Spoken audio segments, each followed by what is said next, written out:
දකුණු ලකවුපන් සරත් ෆොන්සේකා අම්බලන්ගොඩ ධර්මාශෝකයෙන් නැනසපාදද්දී දිනක ලෝක විශිෂ්ට සෙන්පතියෙක් වනු ඇතැයි කිසිවෙකුත් නොසිතන්නට ඇති. 1958 වසරේ සිට 1965 දක්වා ධර්මාශෝකයෙන් සිත් සතර ලද ඔහු පසුව කොළඹ ආනන්ද විද්‍යාලයට ඇතුළත් වුණා. සරත් ෆොන්සේකා එම විදුහල් ශිෂ්‍ය බට ඛණ්ඩයේ දීප්තිමත් සමාජිකයෙක්.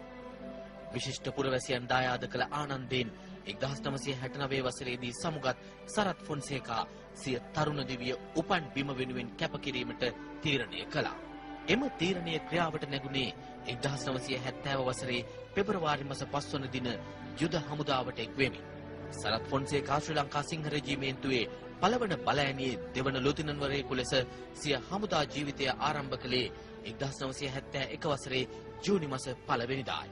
ලුතිනන් කපිතාන් මේජර් නිලයන් පසු කරමින් සරත් ෆොන්සේකා මහතා 23 වන බලසේනාවේ ආඥාපතිවරයා ලෙස පත්වන්නේ කර්නල් නිලයට උසස් වීම ලැබීමෙන් පසුවයි.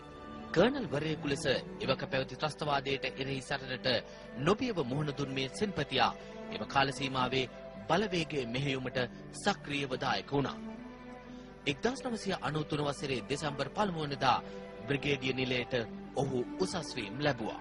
පසුව 1998 වසරේ පෙබරවාරි මාස 23 වන දින මේජර් ජෙනරාල් නිලයට උසස් වීම ලද ඔහු අනතුරුව යුද හමුදාවේ නියෝජ්‍ය මාණ්ඩලික ප්‍රධානී ස්වේච්ඡා බලසේනා ආඥාපති යාපනය ආරක්ෂක සේනා ආඥාපති ඇතුළු වගකීම් රැසක් දැරුවා.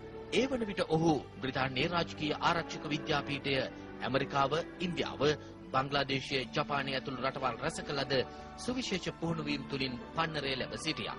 ත්‍රස්තවාදයට එරෙහි සටන නවමාවතකට අවතීර්ණ කරමින් සරත් ෆොන්සේකා මහතාට යුද හමුදාපති තනතුරේ වගකීම් පැවරුණේ 2005 වසරේ දෙසැම්බර් 6 වෙනිදායි.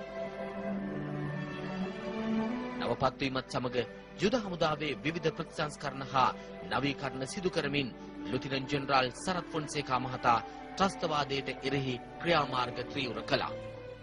යුද හමුදාපති දුරයට පත්ව සති කිහිපයකින් එනම් 2006 අප්‍රේල් 25 වෙනිදා ෆොන්සේකා මහතා මරාගෙන මැරෙන ත්‍රස්ත ප්‍රහාරයක ඉලක්කයක් බවට පත් වුණා.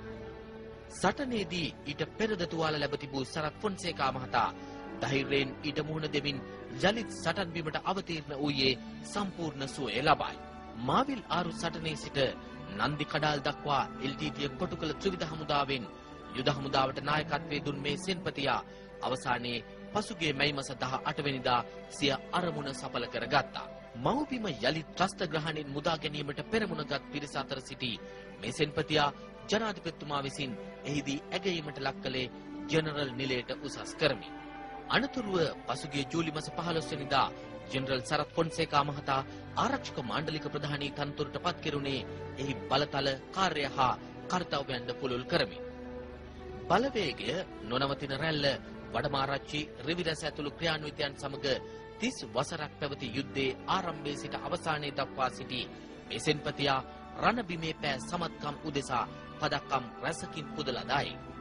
රණශූර, රණවික්‍රම, විශිෂ්ට සේවා විභූෂණ, උත්තම සේවා දේශපුත්‍ර ඉන් කිහිපයක්. ජෙනරල් සරත් ෆොන්සේකා සිය උපරිම සේවය ඉටු කර 30 වසරකට අධික සේවා කාලයක් අවසන් කරමින් සෙන්පති සරත් ෆොන්සේකා මහතා අද සිය සමුගැනීමේ ලිපිය ජනාධිපතිතුමාට බඳුන්නා.